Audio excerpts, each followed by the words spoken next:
Selamat datang di channel Bang Fer Kamertek. Apa kabar PC kalian semuanya? Semoga PC kalian baik-baik saja dan dalam kondisi prima agar rezeki saat konten selalu terjaga. Mari langsung saja kita simak video pembahasannya. Let's check it out. Oke guys, jadi ini videonya saya buat setelah Indonesia menang pertandingan dengan Thailand ya guys. Karena gabut ya, aku udah lama nih nggak bikin video tentang rakit PC. Jadi aku barusan pindah kamar terus bikin setup baru, walaupun masih berantakan. Itu kayak gini ya teman-teman. Jadi aku kemarin bikin meja, terus di situ casing dan perangkat komputer lain aku taruh sini semua. Jadi kamarnya jadi lebih luas kayak gini ya teman-teman. Ini PC aku yang biasa, speknya yang 3000. Ini speknya pakai G6400, CPU dengan clock speed 4 GHz dengan dual core 4 thread. Terus ini pakai GTX 1660 Ti. Ini ada bantuan kipas. Aku sengaja nggak pakai casing. Di sini aku punya casing 3. Tapi emang nggak dipakai. Karena apa? Karena ternyata pakai PC tanpa casing itu enak guys. Enaknya itu suhunya lebih mantep dan kalau mau ganti part itu enak. Ini kemarin juga aku habis beli harddisk baru buat nambahin game di Steam. Ada 3. Tapi bukan itu yang terpenting dalam konten kali ini. Tapi di konten kali ini yang terpenting adalah ini. Jadi kemarin habis Idul Fitri ya, kan dapat THR lumayan sekitar 300.000. Aku beli ini motherboard MSI P55 G6 berapa ini?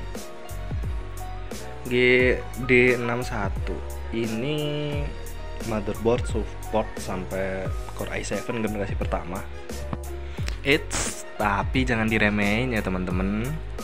Buat kalian yang selalu ngeremehin Core i7 generasi pertama, sepertinya kalau misalnya kebutuhan kalian ini agak cuman butuh kayak RAM gede gitu ya, dan pengen RAM-nya itu murah, ini bisa jadi solusinya loh teman-teman. Jangan remehin Core i7 4 core 8 thread. Ini prosesor generasi ke-10 yang harganya 500 ribuan, itu kalah loh sama ini. Walaupun emang boros ini TDP-nya 95 watt. Ini pakai bukan Core i7 tapi pakai Xeon X3470 TDP 95. Kalau ini TDP 65 kalau nggak salah, G6400. Nah, ini harganya kalau bekas itu macam-macam. Kalau hoki kalian bisa dapat 200.000. Biasanya orang yang kayak butuh duit gitu loh. Itu kalau kalian hoki. Harga normalnya itu 300 sampai 400.000. Tapi kebanyakan sekarang pada jual 300.000. Sedangkan prosesor ini tuh masih mahal, motherboardnya juga masih mahal. Ini motherboardnya harga secondnya punya Asus itu sekitar 600 sampai 800.000, dan prosesornya itu di atas 500.000, 500 sampai 600. Keunggulannya cuman dia punya UHD 610. Kalau motherboard ini tidak ada keunggulan, pakai onboardnya itu nggak ada, jadi prosesor aja. Tapi ini 4 core 8 thread. Ya hampir-hampir mirip. 4 core 8 thread itu kayak Core i3 10100 atau 10100F. Itu mirip. Jadi ceritanya kemarin aku tuh mau ngupgrade prosesornya ini. Harganya itu masih mahal teman-teman. Core i3 yang generasi 10 itu ternyata harganya masih 900 ribuan. Nah, terus kalau mau ke i5 itu aku harus ngeluarin budget sekitar 1,4 atau 1,5 juta untuk upgrade untuk 6 core 12 thread. Aku rasa pakai 4 core 8 thread untuk kebutuhan aku cukup kan. Makanya aku mending ini. Aku udah punya prosesornya. Ini prosesorku yang dulu emang nggak tak pakai. Terus sekarang aku beli motherboard lagi karena motherboard yang sebelumnya udah aku jual dan kemudian pindah ke sini. Nah, ini aku beli motherboard lagi dan rencananya kalau misalnya ini PC-nya stabil dan bisa enak dipakai, motherboard yang baru malah aku mau jual. Ini aku beli di lokalan Jogja ya, ada sebuah toko gitu. Aku tanya di situ punya motherboard LGA 1156 dan dia jawab punya. Ya udah aku langsung ambil aja. Ini harganya sekitar 300.000. Ini murah loh teman-teman, motherboard flagship zaman dulu dengan model ada 2 PCI dan 4 slot RAM.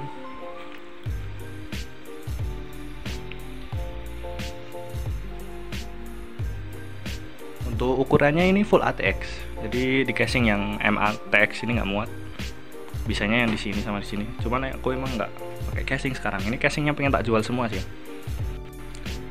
Nah, keunggulannya motherboard lama ini sama motherboard yang ini itu apa coba? Motherboard yang ini kalau kita mau RAM yang gede itu mahal teman-teman. Kita kalau misalnya mau upgrade 2 dikali 8 GB DDR4 itu paling nggak budgetnya sekitar 500.000 kalau second, atau mungkin 600.000 kalau baru ya, kalau yang 2 kali 4. Tapi kalau yang kayak merek-merek apa ya, yang nggak begitu terkenal tapi baru itu ada sih yang harganya 600.000. Venom RX kalau nggak salah itu bisa dapat 16 GB DDR4 dengan harga segitu, satu keping. Ini kebetulan satu keping. Sorry teman-teman kalau nggak kelihatan.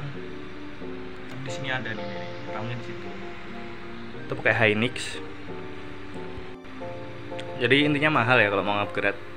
Intinya generasi 10 ini mahal di prosesor, mahal di motherboard, mahal di RAM. Semuanya mahal. Kalau kita pakai motherboard yang ini, keunggulannya apa coba? Prosesornya harganya murah, udah 4 core 8 thread, dan itu walaupun performanya memang nggak setara, cuman core-nya itu setara, 4 core 8 thread dengan Core i3 generasi 10. Nah, di sini keunggulannya kan kalau motherboard sana yang pakai Asus itu cuman 2 slot RAM, kalau ini 4 slot RAM. Terus ini ada 2 PCI, bisa digunakan untuk apa namanya? SSD juga bisa. Terus kalau misalnya mau iseng pakai SLI atau 2 graphic card itu juga bisa. Nah, keunggulan lainnya itu ada di ini, bisa overclock. Nih, MSI OC Gini. Ini ada tombol-tombolnya di sini. Terus keunggulannya ini juga lebih banyak. Slot SATA di sana cuma punya 4 di motherboard yang Asus. Terus ini juga fan-nya juga banyak. Ada fan yang ini, sistem fan. Terus di situ juga ada lagi. Di sana juga ada. Di sini ada juga nih. Nah, terus maksimal RAM-nya ini berapa coba? 32 GB. Dan kalau kalian tahu, RAM DDR3 yang 8 GB itu harganya cuma 120.000. Nah, kalau kalian butuh RAM gede dan prosesornya 4 core 8 thread itu cukup, ini tuh bisa jadi solusi loh teman-teman. Kemarin aku beli RAM itu harganya satunya 120, terus dikali 4 kan berarti 480 ya kalau nggak salah ya. Itu udah dapat 32 GB. Walaupun kecepatannya emang di bawah DDR4, yaitu sekitar 800 MHz. Tapi bisa sih di overclock, cuman aku takut ya karena ini motherboard tua. Jadi ya udahlah seadanya aja. Nah, kalau di total rakitan PC ini murah dulu teman-teman. Misalnya kalian beli itu GTX 1660 Ti, terus ditambah ke sini itu sekitar 1,8 sampai 2 juta ya. Kalau pengen lebih murah ya ganti graphic card yang lebih murah lagi, yang di bawahnya itu. Tapi kalau misalnya nggak dihitung, ini jauh lebih murah lagi. Misalnya kalian pakai ini 480 tambah prosesor, anggap aja 500 ya, tambah prosesor anggap aja kalian dapat 300 atau 350 ya. Jadi 800.000. Terus motherboardnya ini sekitar 300.000. Berarti 8 ditambah 3 1.100.000. Terus VGA-nya yang kacang-kacang aja kalau misalnya kalian nggak ngegame ya. Kalian intinya butuh multitasking gitu. Itu tinggal tambah VGA kayak mana ya? Ntar aku buka koleksi VGA aku ya teman-teman.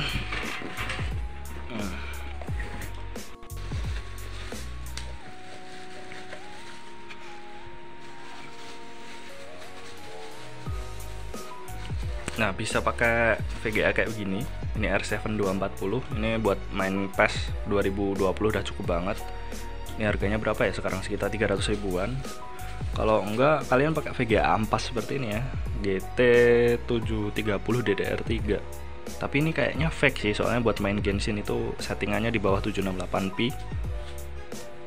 Nggak tahu fake apa enggak, cuman intinya ada drivernya bisa dipasang, cuman sulit gitu loh kalau buat main game. Cuman kayaknya bisa Genshin, main GTA sulit pakai ini.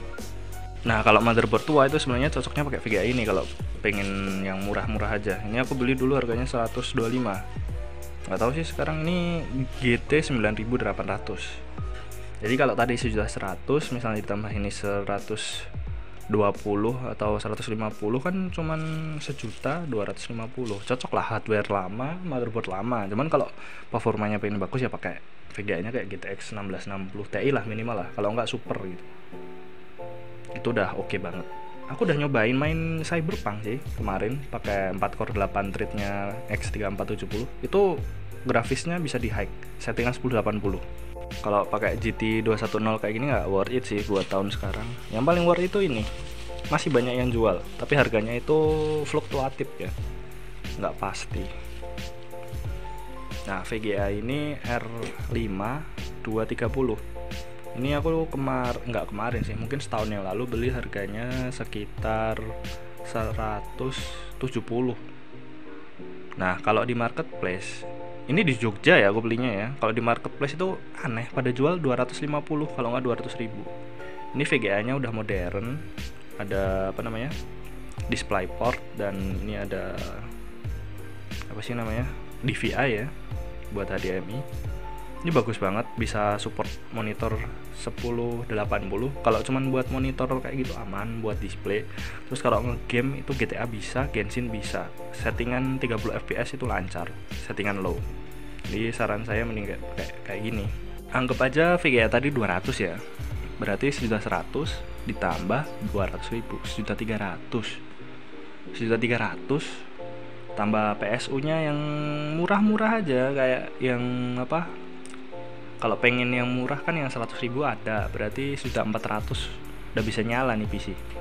Ya belum sih, tambah penyimpanan lagi, SSD 150 lagi lah, berarti 140. Anggap aja 1.500.000 lah. 1.500.000 udah bisa nyala. Kalau kalian pengen cuman RAM-nya gede, prosesornya yang 4 core 8 thread udah cukup, itu 1.500.000 GG banget loh. 1.500.000 dapat spek 32 GB RAM 4 core 8 thread. Nah kalau pengen OP lagi, itu beli casing kayak gini. Ini casing kayak gini harganya kalau di marketplace Facebook pada nawar tuh 100.000 ya teman-teman. Cuman ya harga wajarnya kayaknya sekitar 150 sampai 200.000. Kemudian kalau casing kayak gini tuh wajarnya harganya 50 sampai 100. Kalau casing kayak gini ya sama kayak gini harganya, sekitar 100 sampai 150. Ya ambil budget sekitar 1.700.000 lah, udah dapat PC keren. Kalau mau tambah OP lagi buat main Cyberpunk atau game-game berat lainnya, ya belilah GTX 1660 Super atau Ti. Untuk sekarang menurut saya yang paling worth it itu karena hemat daya. Ini aku beli bekas mining. Ini ada nomornya 33. Sorry ya teman-teman kalau misalnya di video ini aku nggak banyak data.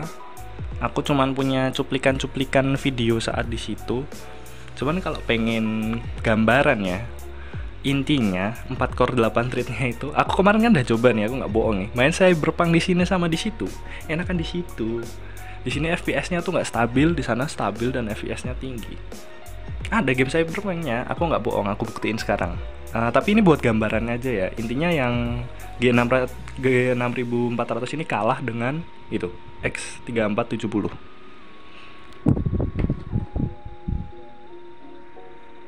Oke, sekarang kita buktiin ya. Buat gambaran aja loh ya. Aku belum itu kan karena RAM-nya nggak ada ya sekarang. Kemarin aku retur, nanti aku tambahin ada masalah apa gitu. Kenapa saya ya RAM 32 GB-nya itu tak retur. Tapi nanti ya, sekarang buat pembuktian ya, aku nggak bohong ini. Aku main Cyberpunk kemarin di sini. Ini kita cek dulu suhu GPU-nya itu sekitar 35 derajat ya. Ini tanpa casing dan menggunakan kipas tambahan ya teman-teman. Sorry kalau misalnya banyak suara kipas di sini. Saya harap nggak begitu mengganggu videonya.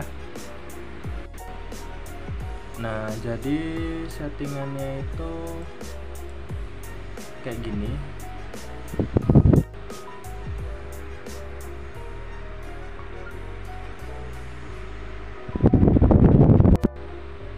Jadi settingannya di 1080, terus nggak pakai phasing agar biar apa si GPU ini bekerja maksimal ya teman-teman, tidak di limit sama sekali.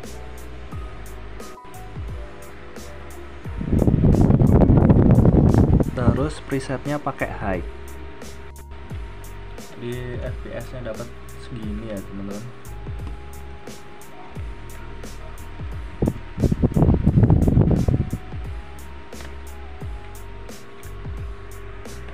Kelihatan nggak nih?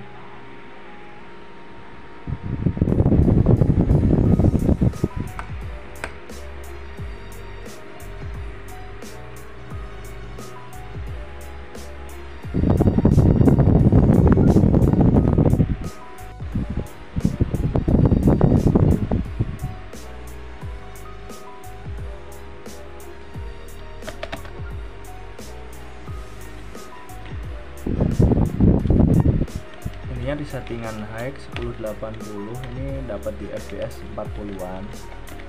Ini G6400 loh teman-teman. Kalau kalian lihat di sini CPU-nya ya mungkin ini nggak begitu valid sih teman-teman, cuman aku nggak begitu punya banyak waktu buat ini, lagi misi ya. Ini adegan tembak-tembakannya nggak ada, tapi stabil di 46 fps. Kalau di luar waktu banyak orang itu kayaknya bisa drop sampai ke 20 fps. Dan kalau kalian lihat di sini, ini GPU-nya itu sekitar 72 watt. Ini karena scan-nya itu di dalam ruangan nih, guys. Intinya itu bisa buat main Cyberpunk, dan FPS-nya lebih banjir yang itu, yang 448 Thread X 3470.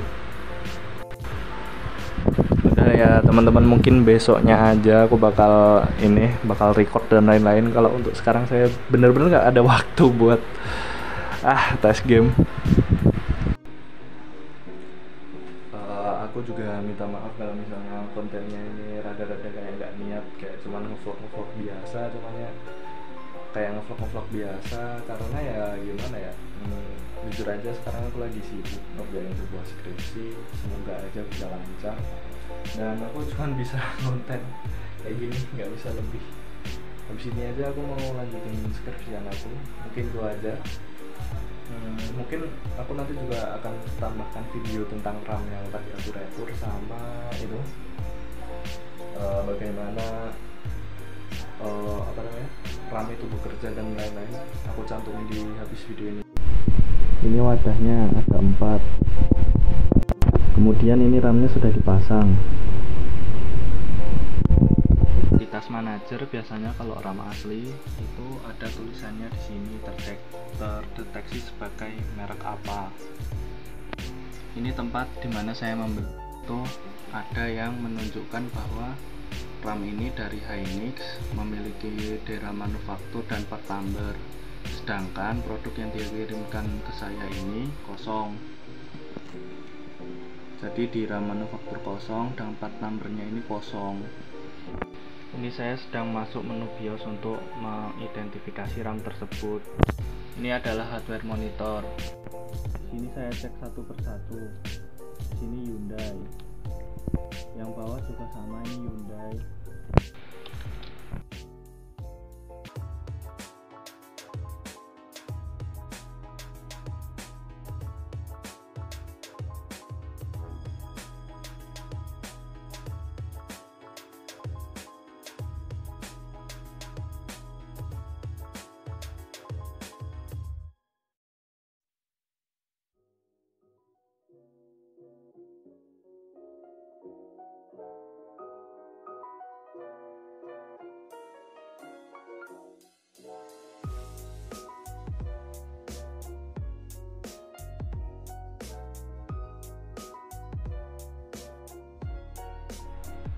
Nah, untuk racikannya aku tulis aja ya.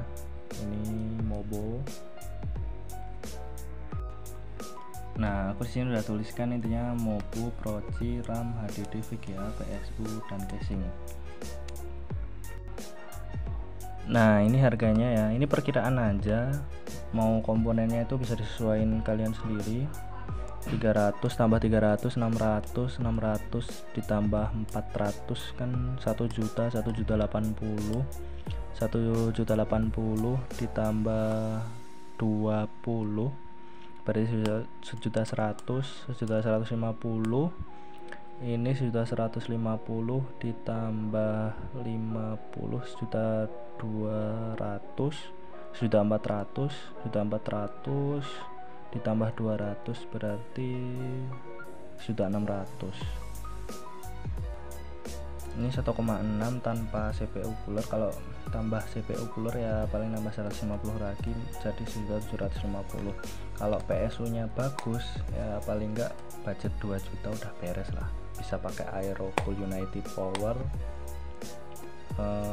Kalau enggak sih Deepcool, itu harganya juga murah di bawah 500.000, apalagi kalau dapatnya bekas. Intinya PC 2 jutaan ini itu kalau mau multitasking aman, 32 GB RAM. Terus speknya 4 core 8 thread ini enggak jelek-jelek amat di tahun 2023. Jangan ngeremehin Intel generasi pertama loh teman-teman. Iya aku tahu mungkin i3 itu lebih bagus yang generasi 10 atau generasi 12. Cuman ingat bro, budgetmu itu berapa? Kalau kamu pakai Intel generasi ke-10 dan tetek bengek lainnya itu misalnya ya pakai Core i5 Gen 10 itu paling nggak habisnya tuh 5-6 juta. Lah ini habisnya cuman sekitar 2 juta kalau misalnya pakai PSU yang bagus ya. Ambil kata lah misalnya ini kita pakai GTX 1660 Ti kan berarti tambah 1.800. Nah tinggal nambahin aja kan 1,75 ditambah 1.750.000. Ini GTX 1660 Ti yang Yeston ya. Ini totalnya 0, 14, 15. Bener gak sih hitung-hitungannya? 5 tambah 5 0, 14, 15, 3.500.000. Hitung-hitungannya bener nggak sih? 550 14 15 ya 3.500.000. 3.500.000 itu udah bisa ngapa-ngapain aja. Desain 3D itu kayaknya bisa, soalnya aku pernah baca requirementnya itu butuh 4 core 8 thread. Ya ininya main game Cyberpunk bisa. Disclaimer ya, tadi itu G6400 Intel generasi 10 dan kemarin aku coba pakai yang X3470 itu melebihi yang G6400 Gen 10. Jadi gimana teman-teman, apakah video ini bisa buat referensi kalian? Kalau misalnya bisa ya alhamdulillah, kalau enggak ya terserah kalian sih mau ngerakit yang kayak apa. Cuman kalau saya aja ya yang dari generasi 10 malah mau downgrade ke generasi Intel generasi pertama, karena ini RAM-nya udah dapat 32 GB, VGA nya GTX 1660 Ti punya saya itu bisa tak pakai lagi, terus prosesornya 4 core 8 thread, bisa multitasking. Udah tak coba multitasking tuh kemarin sampai 50 tas buat YouTube itu aman, masih bisa jalan, prosesornya ternyata masih kuat. Sedangkan di PC yang itu yang G6400 2 core 4 thread itu 20 tab aja udah pada macet-macet loh teman-teman. Ya jelas lah, jumlah core lebih banyak itu lebih bisa membantu performa untuk multitasking. Jadi mungkin itu aja dari saya. Intinya kalau rakit PC ini itu budgetnya sekitar 1.750.000, dan kalau mau sama VGA itu sekitar 3.500.000. Kalau kalian mau pakai Gen 10 itu pasti keluar 5 jutaan teman-teman. Itu PC aja loh.